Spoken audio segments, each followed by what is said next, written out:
Bonjour à tous. Alors aujourd'hui, j'ai envie de vous inviter à faire un petit voyage au 19e siècle en Russie.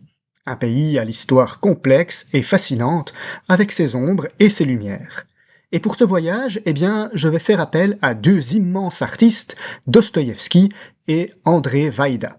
Le premier a écrit la nouvelle Les Possédés au 19e siècle, et le second l'a adapté en un film puissant sorti en 1988 et dont nous allons parler aujourd'hui. L'incendie fait partie des pratiques révolutionnaires. Ce sera un chambardement comme jamais encore le monde en aura vu. Il est plus facile de couper des têtes que d'avoir des idées.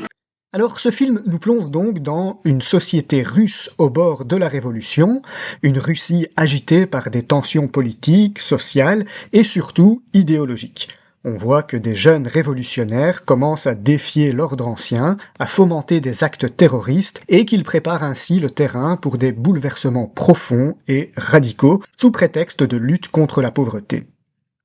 Le dieu russe a déjà cédé devant l'agneau, nous développerons l'ivrognerie et nous plongerons les hommes dans une débauche inouïe. Alors, là où c'est très surprenant, c'est que, dès les premières minutes, André Vaïda nous montre cette idéologie révolutionnaire comme un mal pas seulement humain, mais sous une forme presque démoniaque. Par sa mise en scène, il va créer une œuvre assez déroutante, puisqu'il s'agit d'un film du genre historique, dans l'ensemble assez réaliste, mais qui emprunte aussi par moments au code du cinéma d'horreur. C'est-à-dire que, sans le moindre élément fantastique, le film va nous montrer que le mal qui est en jeu ici a clairement une dimension surnaturelle et démoniaque. Ces jeunes révolutionnaires sont dépeints comme sombres, et leur idéologie se diffuse vraiment à la manière d'une force mystérieuse et menaçante. Leurs costumes sont ternes, il y a souvent une musique oppressante qui accompagne leurs déplacements, leurs gestes sont mécaniques, ils ont le regard vide, et leur discours nihiliste donne vraiment l'impression d'un groupe animé par un souffle maléfique, plutôt que par une quelconque idée de justice. Et même entre eux, leurs relations sont parfois glaciales, il n'y a pas de vrai enthousiasme, ils ont toujours l'air de se méfier les uns des autres, chacun agit pour son idéologie, et puis certains prennent le dessus sur les autres, comme un gourou dans une secte. Un des personnages intéressants est celui de Nicolas Stavrogin. On nous le présente au début comme le grand leader, comme une sorte de nouveau messie ou quelque chose comme ça. Et de fait, André Vaïda le filme vraiment comme un être inquiétant, presque surnaturel, avec son élégance sombre et sa façon lente de se déplacer. Sauf qu'en réalité, on va très vite se rendre compte que Stavrogin n'est lui-même pas convaincu. Et le vrai chef révolutionnaire, c'est le personnage de Pierre. Et c'est Pierre qui veut absolument faire de Stavrogin une sorte d'icône parce qu'il a senti chez lui un charisme et un potentiel fort qui peut faire avancer la cause. Mais Stavrogin, lui, ne croit plus tellement en leur cause. Ou plutôt, il n'est pas convaincu qu'une victoire est possible. C'est surtout ça, en fait. Et surtout, Stavrogin est ami avec un autre personnage qui s'appelle Chatov et qui, lui, a décidé de quitter le groupe et de totalement rejeter les idées révolutionnaires. Du coup, les autres veulent le tuer, et là, Stavrogin n'est pas tellement d'accord. Mais on voit quand même qu'il est lui aussi bien contaminé par leurs idées. Parce que sinon, le simple fait qu'on veuille tuer son ami devrait déjà le faire fuir. Mais non, Stavrogin ne dit pas clairement non, il ne fuit pas, il reste là, prisonnier, obscurci. Vraiment, c'est un personnage extrêmement étrange et dérangeant. Je ne sais pas ce qu'il en est dans la nouvelle de Dostoïevski, mais dans le film, en tout cas, il a vraiment une attitude très particulière. C'est tout ce qu'a pu réussir Nicolas Stavrogin? Alors pourquoi tu es venu m'avertir? Donc le seul qui va réellement réussir à s'extraire du groupe, c'est Chatov. Chatov, lui, voudra coûte que coûte garder son humanité et sauvegarder aussi sa culture, la culture russe.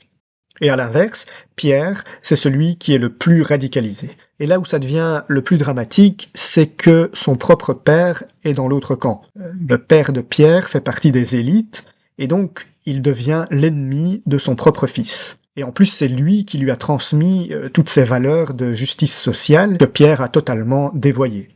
Mais voilà, son père a aussi une fibre sociale. Il est d'accord pour dire qu'il faut lutter contre la pauvreté matérielle, mais il pense que la pauvreté spirituelle est pire encore. Et ça, Pierre est incapable de l'entendre.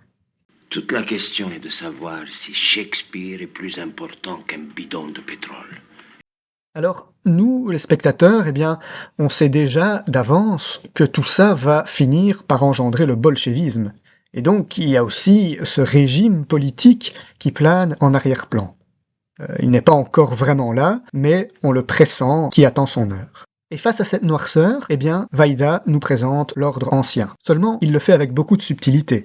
Ce n'est pas un monde idéal qui est opposé au bolchevisme, mais plutôt une société en déclin, mais toujours avec une certaine lumière, et au sein de laquelle le mal va se propager, et commencer à prendre le dessus.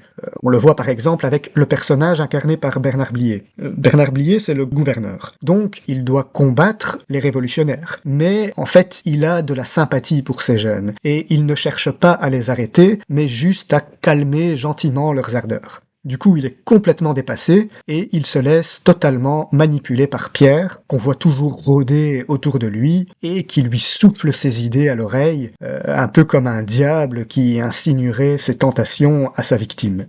C'est le moment, Excellence. Il faut montrer votre caractère. Donc voilà, les errements de la société ancienne ne sont pas niés, on voit clairement qu'elle présente des inégalités sociales, des abus de pouvoir et, disons, un conservatisme parfois aveugle. Donc c'est un monde qui est vieillissant, fatigué et qui a besoin de réformes, clairement. Mais quand même un monde où subsistait aussi une certaine sagesse, des principes forts et surtout une belle culture vivante, avec ses grands penseurs et puis avec la religion orthodoxe, bien sûr, profondément ancrée dans le peuple. On voit de belles cérémonies orientales, avec les chants, l'encens, les icônes, les habits liturgiques typiques. Donc voilà, la dévotion populaire est très présente dans le peuple russe, et les révolutionnaires, bien sûr, cherchent à détruire cette foi. Ils détestent Dieu. Voilà, le film nous montre clairement ces personnages-là comme habités par un mal froid et dévastateur. Clairement, ils le disent d'ailleurs eux-mêmes. Ils veulent tout renverser, ils jettent le bébé avec l'eau du bain et ne se soucient pas de savoir par quoi ce sera remplacé. Et ça va monter comme ça en puissance, l'idéologie va progresser de plus en plus jusqu'à atteindre son paroxysme de violence, mais en face, eh bien, il y aura toujours des personnages qui vont incarner la lumière, comme Chatov par exemple, ou le père de Pierre, avec leur résistance morale et spirituelle. La fin nous laisse sur des images de chaos, mais le film a l'intelligence de se terminer sur une note d'espoir. Une petite lumière dans le discours d'un mourant qui, avant de rendre l'âme, eh bien, nous laisse entendre que tout n'est pas terminé, et que le bien non plus n'a pas encore dit son dernier mot. Alors voilà, je vous invite à regarder Les Possédés, réalisé par André Vaida en 1988, un film un peu étrange certes, mais qui nous montre comment le mal peut très vite s'installer dans les idées, qui nous rappelle aussi la dimension spirituelle du combat entre le bien et le mal, c'est important, et enfin un film aussi qui nous invite à réfléchir sur l'identité de nos propres cultures. Qui sommes-nous? Que voulons-nous transmettre? Que voulons-nous protéger? Bref, un petit bijou du 7e art, du très très haut niveau de cinéma.